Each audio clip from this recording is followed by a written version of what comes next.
ছোটবেলায় যেভাবে পড়তাম ভার্সেস বড়বেলায় যেভাবে পড়ি। ছোটবেলা। মা, আজকে যদি আমি ভালো করে পড়ে নিই তাহলে আমাকে ঘুরতে নিয়ে যাবে তো সন্ধ্যাবেলা? হ্যাঁ যাবো, আগে ভালো করে তুই পড়। আচ্ছা, তাহলে আজকে আমি ভালো করে পড়ে নিচ্ছি, ঠিক আছে? A for apple, B for boy, C for cat, D for dog, M for moon, M for moon, M for moon. কি রে, কি পড়ছিস তুই? হ্যাঁ মা, পড়ছি।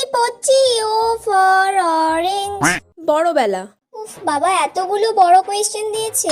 কয়েকটা বড় কোয়েশ্চেন তো আমার এখনই হয়ে যাবে 3-4টা, আর বাকি কালকে কয়েকটা করে নেবো, ব্যাস হয়ে যাবে। আরে তুই এত আস্তে আস্তে বিড়বিড় করে কি পড়ছিস, কিছু শুনতে পাচ্ছিস? আরে আস্তে আস্তে পড়লেই ভালো করে পড়া মুখস্থ হয়, আমার ওরকম জোরে জোরে পড়লে পড়া মুখস্থ হয় না। ব্যাস অনেকক্ষণ পড়ে নিয়েছি, এবার একটু ফোনটা নিয়ে ঘাঁটি। ফোনটাও ভাববে আমি ওকে ছাড়া এতক্ষণ আছি কি করে।